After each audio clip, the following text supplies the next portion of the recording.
¿Qué tal? Bienvenidos a una sesión del Econ 2021 relacionada con criptomonedas. La idea es explicar cómo funcionan, ver los aspectos jurídicos e intentar responder a las preguntas de qué son las criptomonedas, si son seguras, ver cuál es la seguridad versus los riesgos, cuáles son las regulaciones aplicables a las criptomonedas y analizar el lavado de activo y criptomonedas y obviamente tratar de llegar a alguna propuesta y conclusión.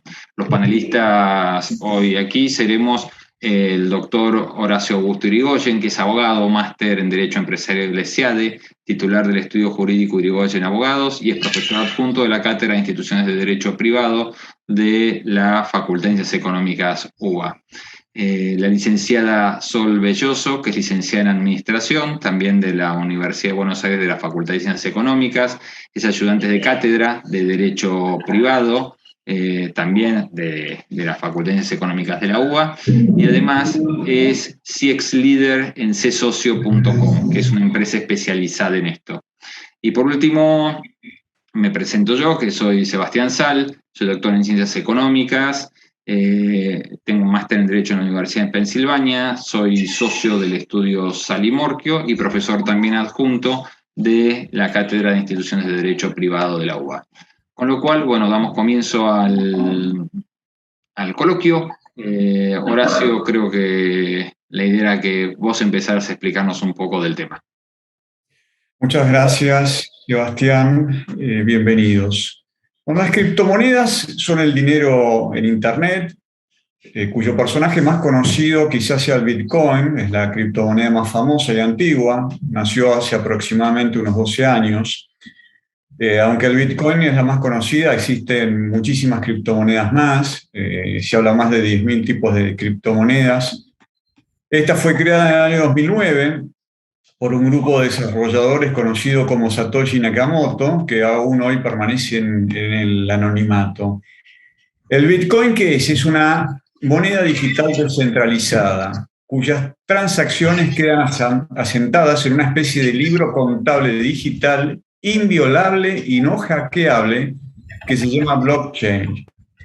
Este es auditado por muchos usuarios a lo largo de una red en Internet. Esta red o este sistema de bloques permite comprar y vender criptomonedas, ponerlas a trabajar en contratos de interés e inclusive pagar en los comercios que aceptan esta opción.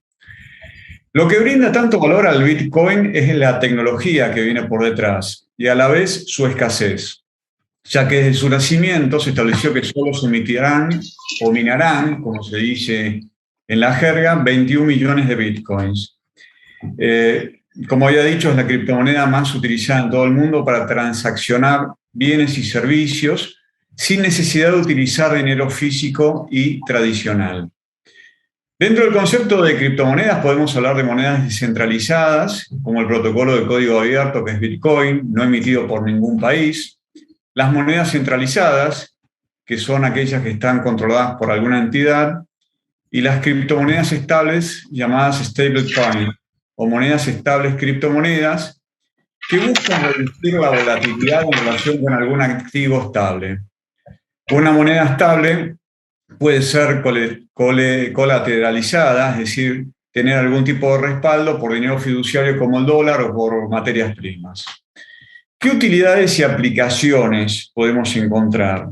Este criptoactivo, ¿para qué puede servir? Para ahorrar, puede servir como medio de pago, puede servir inclusive como un instrumento de inversión.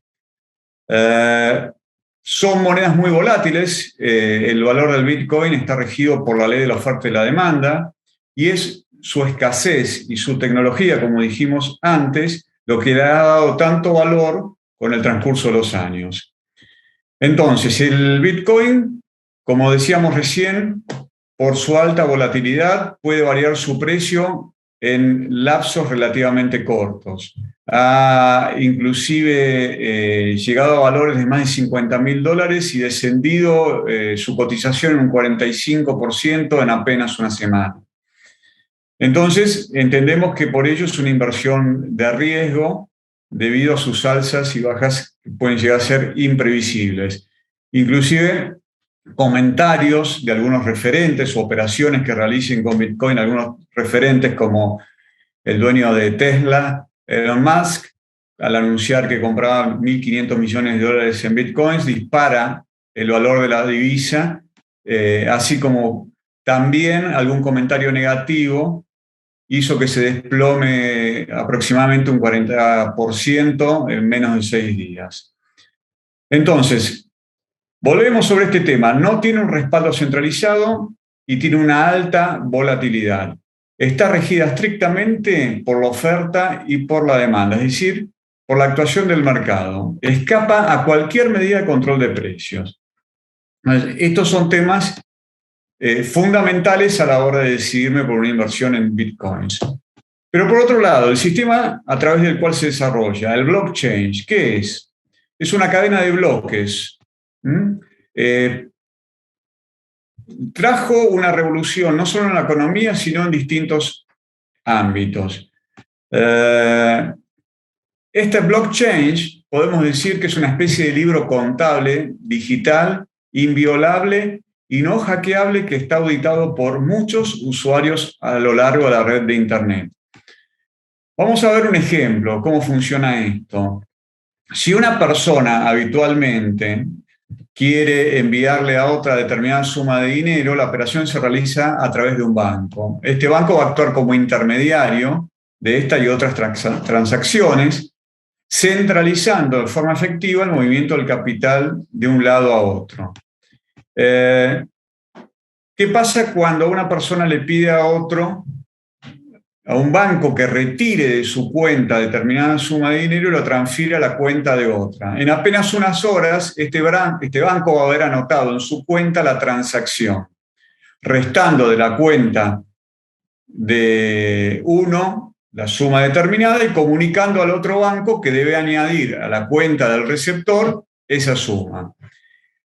Alguien, que en definitiva es un programa informático en los bancos, anotará esta transacción y quedará de esa forma asentada. Esta gestión, lo cierto es que no ha necesitado de un traspaso físico de billetes de una cuenta a otra, sino que simplemente los dos bancos lo que hacen, además de cumplir las órdenes de quien indica que una suma de dinero pase de una cuenta a otra, lo que van a tener que hacer es un simple cambio en los balances de las cuentas de los bancos. Ahora bien, ¿qué pasa? Ninguno de los agentes involucrados, ni el que transfiere ni el que recibe, tiene control alguno sobre este proceso. Solo los bancos tienen toda la información. Es decir, estas personas dependen de los bancos, de su forma de hacer las cosas, e inclusive de sus condiciones, y va de suyo que de las comisiones. Es ahí donde entra a jugar la importancia de la cadena de bloques, que básicamente lo que hace es eliminar a los intermediarios y de esa forma descentraliza toda la gestión. El control del proceso queda en cabeza de los usuarios, no de los bancos. Y son ellos los que se convierten en una suerte de enorme banco con millones de nodos, cada uno de los cuales se convierte en partícipe y gestor de los libros de cuenta del banco. ¿Qué es entonces la cadena de bloques? Es un gigantesco libro de cuentas en los que los registros, los bloques, están enlazados y cifrados para proteger la seguridad y privacidad de las transacciones. Es una base de datos distribuida y segura. ¿Gracias a qué? Al cifrado, que se puede aplicar a todo tipo de transacciones, que, como dije anteriormente, no tienen que ser necesariamente económicas. Esta cadena de bloques tiene un requisito importante: debe haber varios usuarios, nodos, que se encarguen de verificar estas transacciones para validarlas, y que así el bloque correspondiente a esa transacción se registre en ese gigantesco libro de cuentas. Lo cierto es que, como les comentaba antes, cuando un bloque ya no emite más transacciones, llega un momento importante, el de validarlo o sellarlo, que es lo que los usuarios hacen cuando hacen minería de Bitcoin.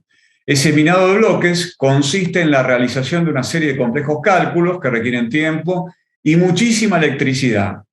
Pero cuando finaliza el proceso, esos bloques quedan registrados de forma permanente en esa cadena de bloques.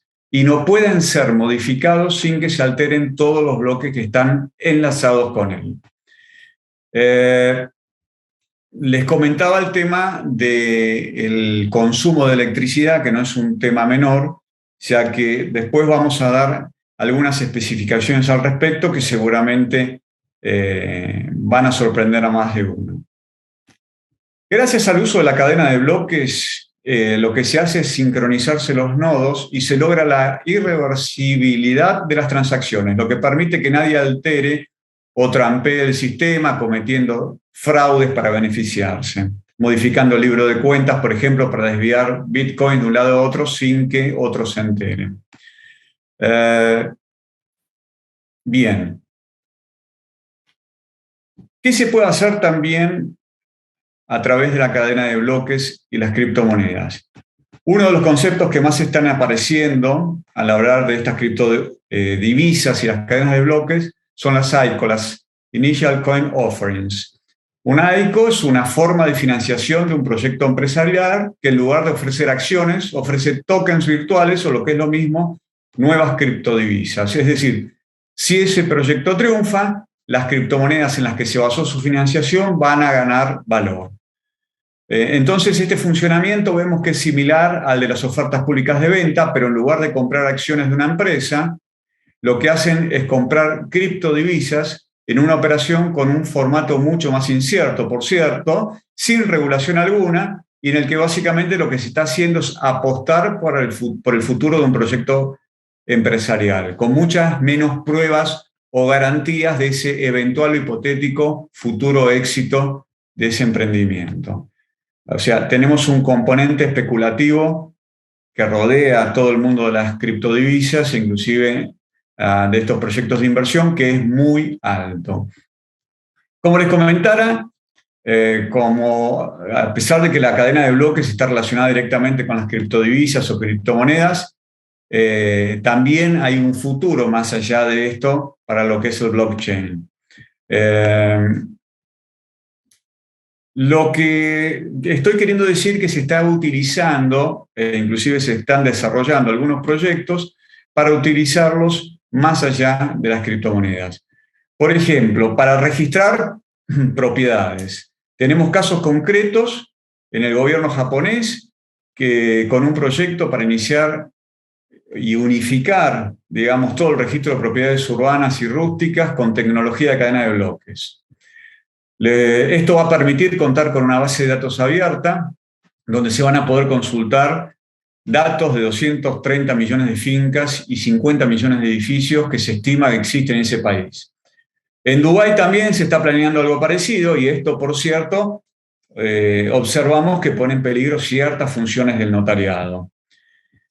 También se van a realizar pagos en el mundo real, se crearon tarjetas prepagas que se pueden recargar con distintas criptodivisas para luego pagar con ellas en cualquier sitio que esto sea admitido, sin utilizar el dinero convencional. También hay en desarrollo un sistema basado en la cadena de bloques que permite a empresas o grupos de personas acceder a servicios para compartir la utilización de automotores en forma sencilla, proyectos para realizar almacenamientos en la nube, proyectos con respecto a la identidad digital, ya que gigantescos fallos que hemos visto que se han producido en seguridad y robos de datos hicieron que se considera la cadena de bloques como un medio que pueda proporcionar un sistema único para lograr validar identidades de forma irrefutable, segura e inmutable. También algún proyecto que pretende distribuir música, compitiendo con Spotify.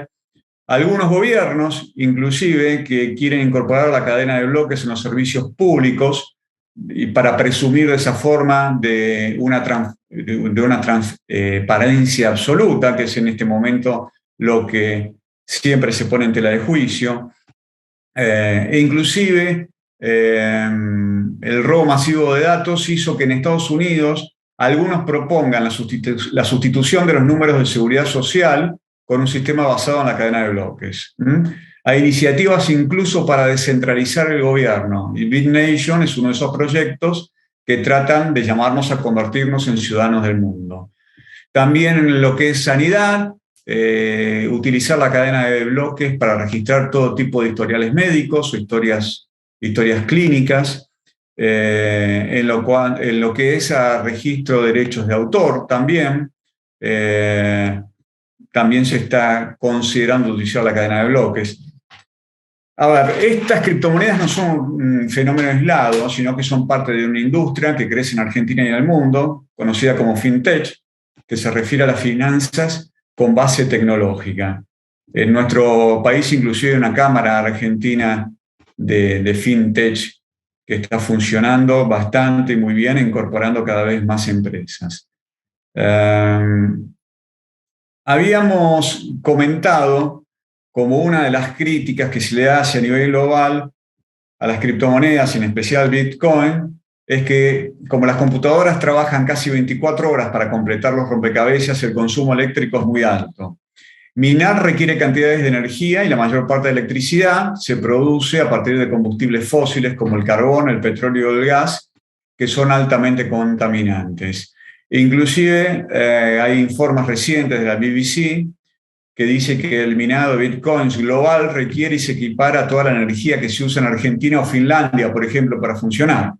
Este tema choca de frente con la agenda global referida al desarrollo sustentable y la responsabilidad para cuidar el medio ambiente, etcétera, etcétera. Entonces, este es un tema que se las trae también. The New York Times, inclusive, publicó que una computadora de escritorio podía minar bitcoins fácilmente en el año 2011, cuando la criptomoneda no era tan popular. Actualmente se necesitan aproximadamente 13 años de electricidad doméstica típica para minar un solo Bitcoin. Entonces vean la diferencia a partir del desarrollo de las criptomonedas. Esto que plantea para adelante ciertos desafíos. Por ejemplo, alcanzar costos de transacción cada vez más bajos, medios de acceso más fáciles, generar más confianza, tratar de lograr una adopción masiva, legislar de manera correcta e inclusive lograr una estructura financiera inclusiva y equitativa. A ver, como para redondear este tema, no son pocos los que se muestran escépticos sobre el valor real de las criptomonedas, inclusive hay figuras como el multimillonario Warren Buffett, que fueron lapidarios, dijeron que directamente no tenía ningún valor. Pero lo cierto es que las criptomonedas se abren camino entre creyentes y escépticos, entre inversionistas arriesgados y entre miles de principiantes que tienen ganas de tener, aunque sea un pedacito de Bitcoin, para presumir en una reunión de amigos. Bueno, muchas gracias, Sebastián. Te cedo la palabra. No, genial, gracias, espectacular. Yo soy uno de los escépticos, por eso levantaba la mano ahí. No sé si Sol querés seguir vos. Un poquito, hay varias cosas ahí que a mí me llamaron la atención, que en todo caso si querés las introduzco también para que Sol, si puede, también las explique. Es cierto que el Bitcoin tiene en su contrato original dice que van a emitir una X cantidad de Bitcoin, pero por ejemplo hay otras monedas como el Ethereum que no es así. Entonces uno dice, ¿cómo es esto? Es como tener la emisión de moneda en mi casa, no sé, o en la casa de alguien, del japonés ese que dijiste vos que no sabemos quién es. Con lo cual me genera cierto resquemor. Y sobre todo también lo que dijiste vos, Horacio, el tema de las monedas. El Salvador la tomó como ahora, la aceptó como moneda oficial al Bitcoin, ¿no? Entonces, wow, no sé ahí, Sol, si vos podés ahí explicarnos un poco de cómo son las transacciones de Bitcoin, qué requisitos se necesitan para comprarlos y demás, o cómo, bueno, eso. Dale, Sebas, muchas gracias. Bueno, gracias por este espacio para poder estar acá compartiendo. Si la idea es un poco que yo pueda contar, bueno, yo trabajo ya hace 2 años y medio en todo lo que es el trabajo en una fintech, así que bueno, estoy bastante familiarizada con el tema de criptos y tal cual coincido con Horacio, eso que están los creyentes, los escépticos. La verdad que en ese sentido lo que yo trato de ver es como al ser un nuevo paradigma, en el sentido de la manera de manejar el dinero, porque esto es no solo una manera de efectuar transferencias, es una manera de ahorrar, es una manera de invertir, es otro concepto de lo que es el dinero, o sea, es el dinero digital. Entonces, en ese sentido, creo que lo que viene a traer esto es siempre que se rompe un nuevo paradigma, así como se pasó del trueque, de repente pasa a tener una moneda y que se crean las instituciones financieras, los bancos, creo que todo eso va hablando y va trayendo a uno a pensar y a formar distintas opiniones respecto al caso. Pero hay una realidad y es que es algo que se va instaurando cada vez más en boca de todos, ¿no? Y cómo se va también familiarizando en este concepto de que eventualmente hay ya varios exchanges, como puede ser Binance, uno de los más conocidos, que ya emiten su propia tarjeta para que los usuarios puedan hacer gastos y consumos a partir de criptomonedas. O sea, yo creo que en ese sentido es tener presente esto de que una criptomoneda es otra manera, es una manera de efectuar intercambios. O sea, perfectamente Sebas me puede estar queriendo vender, no sé, un inmueble que él tiene, o bueno, ya estableció que él es un escéptico de las criptomonedas, pero yo perfectamente podría instaurar como un intercambio, o sea, como poder efectuar, digamos, o terminar de confirmar esa compra y le digo, en vez de transferirte quizá dólares de mi cuenta bancaria a la tuya, te transfiero Bitcoin o Ethereum o alguna, tal cual como Horacio. Bitcoin es la más conocida, la más nombrada, pero no es la única criptomoneda. Fue la precursora, digamos, en todo esto, y creo que esto es también interesante de pensarlo como un nuevo paradigma. Entonces, volviendo un poco a las criptos, y esto me parece interesante, Sebas, que mencionabas, el tema de cómo realmente es verdad, cada criptomoneda se rige por sus propios contratos y se rige por sus propias reglas, por así decirlo, porque así como tenés Bitcoin, que se dice ser una moneda antiinflacionaria, porque cada 4 años, que es el conocido halving a lo que se menciona, se van, digamos, eliminando cierta cantidad que ya está establecida a la base de Bitcoin para, bueno, que sea efectivamente una moneda antiinflacionaria, y así como perfectamente tenés otras criptomonedas que son las stablecoins que replican, por ejemplo, el valor del dólar, entonces es dólar digital, porque en sí su relación o su respaldo va equivalente a lo que es el dólar. Y así, la realidad es que de criptomonedas, yo siempre digo, uno podría hablar de un montón de cosas, basta con que uno ingrese a internet, que suele ser la fuente que todos usamos para empezar a investigar mercado y demás, para encontrarnos con la cantidad de información que hay, desde cuál es el concepto, o sea, qué implican las criptomonedas y la variedad de criptomonedas que hay, ¿no? ¿Por qué el Bitcoin es tan volátil? ¿Y por qué el DAI es una stablecoin? ¿Y por qué Ethereum se basa mucho más en generar contratos o en desarrollar más la tecnología? Y por ahí después tenemos Dogecoin, que es una criptomoneda que replica un perro. Es como, la verdad que es un mercado bastante amplio, y en esto, al ser un nuevo paradigma, viene a traer como todas estas cosas, ¿no? De realmente puede ser utilizado como un canal y un medio de intercambio para efectuar compras, o mismo para ahorrar, para invertir, para generar ganancia a partir de eso. Pero para mí acá hay una verdad a la cual yo me adhiero mucho en cuestión de las criptomonedas, y es que vienen a resaltar el hecho de que todo lo que es el sistema de intercambio y el sistema también monetario y las inversiones y las transferencias siempre se basa en un sistema de confianza. Y a ver, a qué uno le da más credibilidad, ¿no? ¿Qué prefiero yo? ¿Tener mis ahorros en dólar físico, tener mis ahorros en pesos en el banco en un plazo fijo, o tenerlos en Bitcoin y esperar a que suba y después hacer una toma de ganancia vendiéndolas? Creo que ahí está, para mí, no es justo el tema de análisis de esta conferencia, pero creo que es muy interesante lo que las criptomonedas nos vienen a traer en abrir varios espectros a partir de este paradigma de cambio digital. Y por ahí agregar una cosa más ahí en el tema de criptos, que me parece interesante también tratar de verlo como una analogía, así como uno en lo que tiene que ver con la moneda fiduciaria, o sea, si yo tengo pesos o dólares o la moneda que tenga en el banco y yo quiero efectuar una transferencia, esas cuentas están a mi titularidad, o sea, hay nombre, apellido, DNI, entonces cuando yo efectúo una transferencia yo conozco los datos de la persona a la cual yo le estoy enviando esa moneda fiduciaria, sea pesos o dólares. En lo que respecta al mundo de blockchain en criptomonedas, las transferencias que yo efectúo son de direcciones de billetera a direcciones de billetera. Yo no conozco, y eso me parece algo sí interesante y que puede tener que ver con el tema que hoy estamos viendo, el tema de que siempre las transferencias son a billeteras. O sea, yo puedo tener varias billeteras de Bitcoin donde puedo tener distintas cantidades de Bitcoins, y cada una representa un número y un dígito diferente. Entonces eso también es un riesgo, porque si yo quiero efectuarle, Seba, consciente en que yo efectivamente le compro el inmueble con una transferencia de Bitcoin, él me pasa su dirección de billetera virtual donde quiere recibir esas Bitcoins, por ejemplo, y es un número exacto, pero yo cuando elijo transferir esa dirección de billetera, no es que me dice Sebastián Sal, o sea, yo confío en que esa dirección que me pasó Seba es a donde él va a estar recibiendo esa transferencia. Entonces creo que de nuevo es realmente un cambio de paradigma, porque pasa, entonces ahí es donde juega el arma de doble filo, es seguro, pero a su vez es como no tengo una entidad, porque como son descentralizadas, no tengo una entidad a la cual ir a reclamar si hay una pérdida de dinero.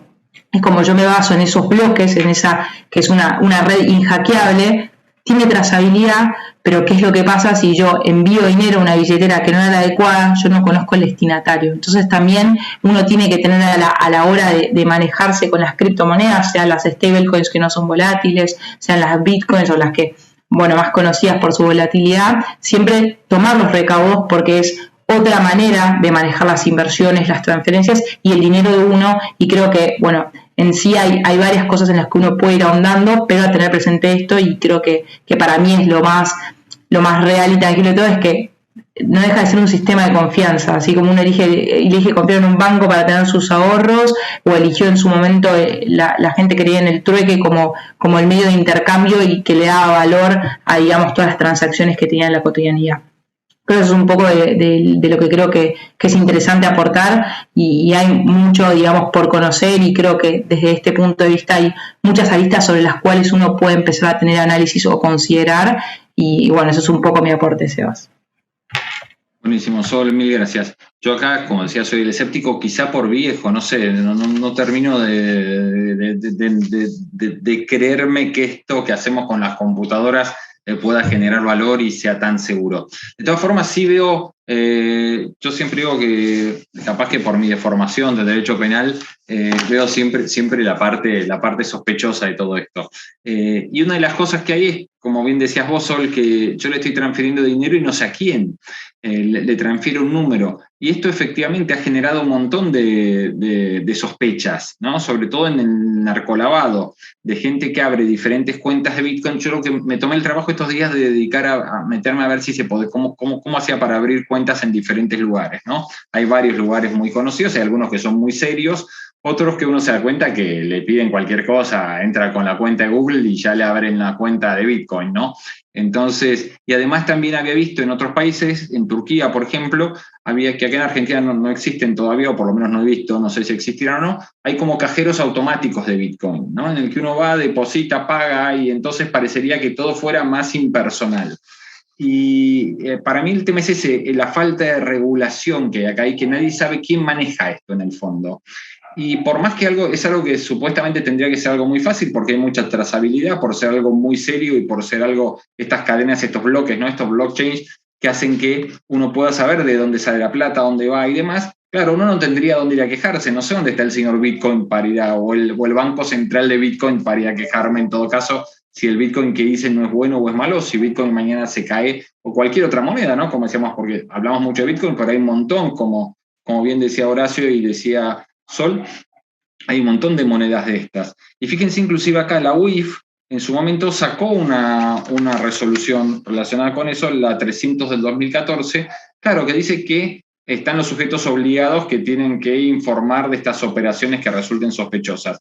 Pero claro, yo con las Bitcoins no necesito pasar por un banco para que informe, o por una entidad financiera. Directamente algunos exchanges, estos exchanges son los que funcionan como puntos de encuentro entre los mismos tenedores de Bitcoin, en los cuales yo puedo cambiar esto. Y además se calculaba, por ejemplo, que en estos extorsionadores que toman, vieron, que hemos escuchado algunas veces, toman alguna base de datos, dicen, si no me pagás tanto en tanto tiempo, paso los datos a público, que todo el mundo lo sepa.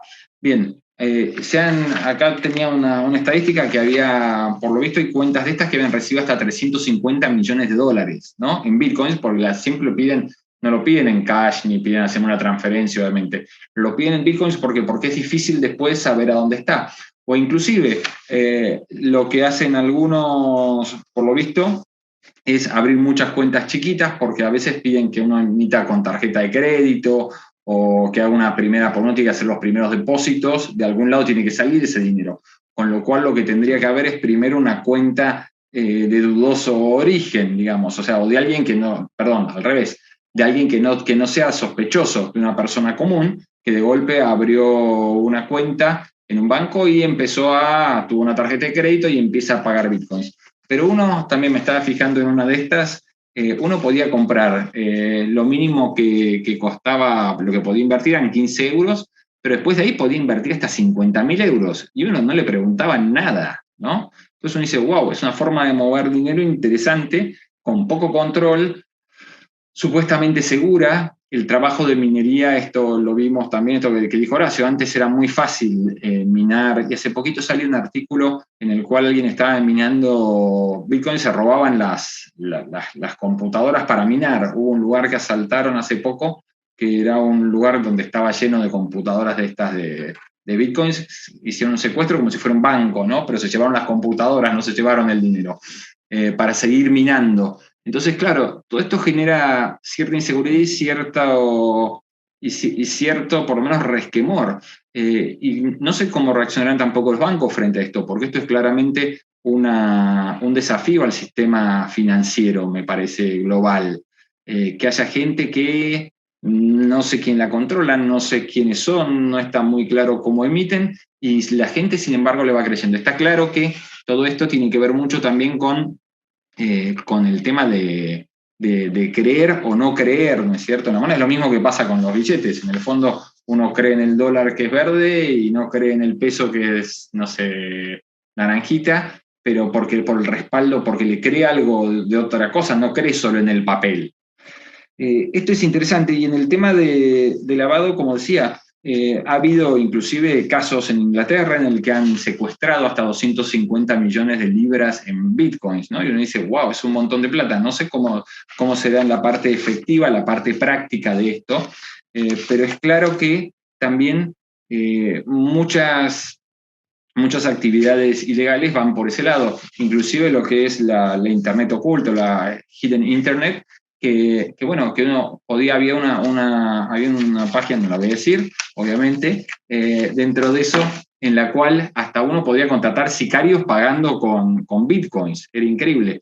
Y algunos lugares, a propósito, hay dos, por internet, aparte, como todo esto es digital, hay algunas, el VPN saben qué es, ¿no? Eso es la posibilidad de que cuando uno ingrese a internet, pueda decirle a la máquina que en realidad al receptor, digamos, al server que lo recibe, que no esté ingresando, puede esconder la dirección desde la que uno ingresa.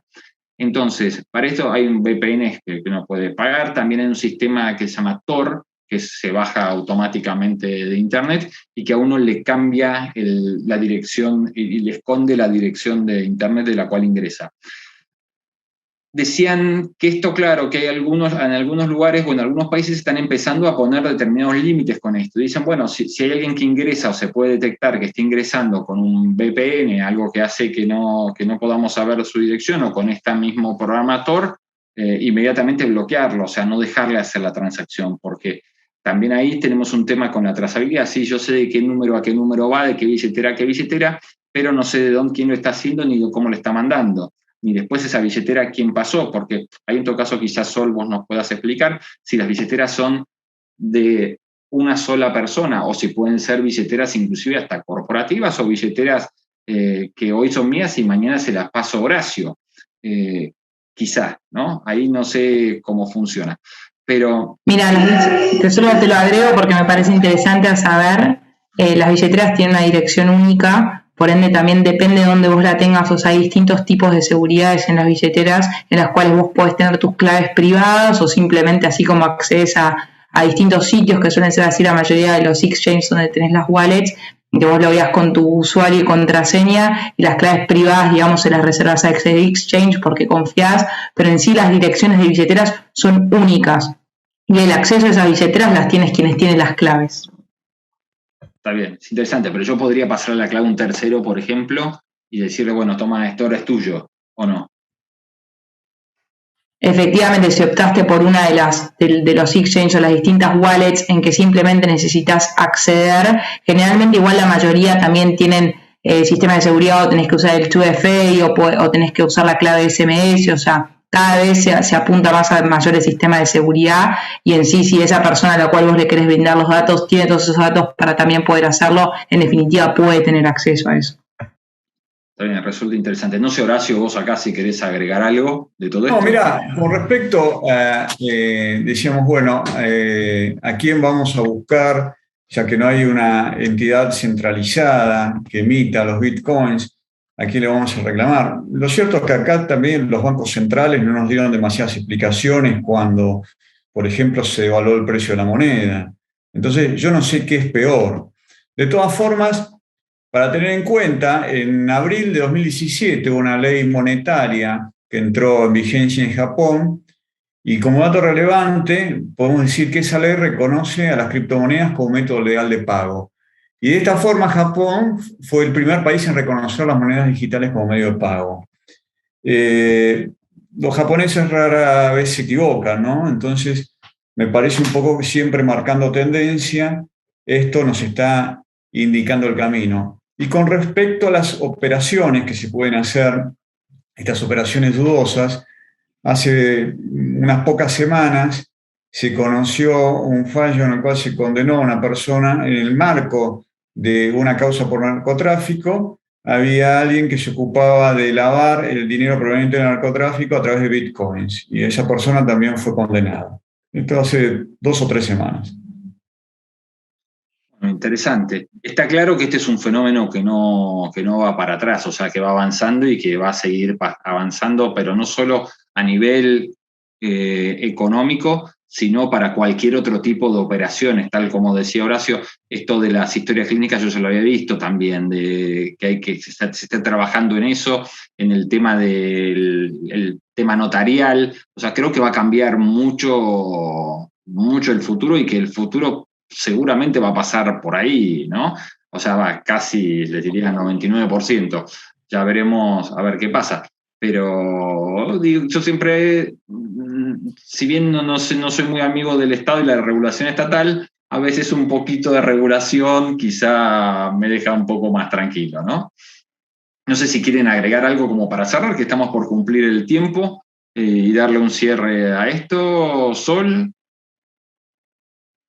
No, bueno, yo ahí para agregar, además de lógicamente agradecer por la participación acá, yo creo que es interesante en todo esto cuando realmente se instauran nuevos paradigmas o nuevas formas de hacer las cosas, ¿no? En esto de ahorrar, invertir, transferir, la importancia de realmente uno informarse, o sea, constantemente, porque en sí es tratar de buscar distintas fuentes de información, capacitarse y demás, y después, al final del día, y yo realmente soy una convencida de esto, todo termina siendo un sistema de confianza y en ese sentido también creo en el tema de la diversificación, no posarse todo en lo que es criptomonedas, tampoco elegir tener todo, digamos, posado en monedas físicas. ¿Y Sol, o pasó algo o alguien se quedó colgado? Yo me veo bien. Sí, bueno, a mí me pasó algo colgado, si querés repetir.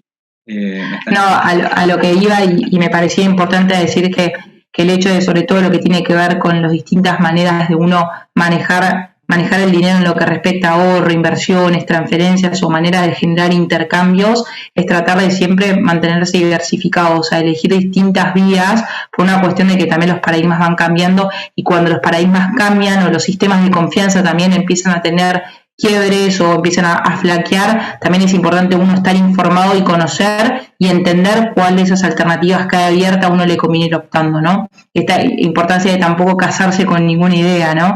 De mantenerse informado, entender cuáles son los riesgos y obviamente con eso ir tomando las decisiones. Perfecto, nos vamos despidiendo porque ya nos queda un minuto. Muchísimas gracias a todos por escuchar. Quedamos aparte a disposición de ustedes para cualquier aclaración o lo que necesiten. Pueden encontrar nuestras direcciones fácilmente por internet.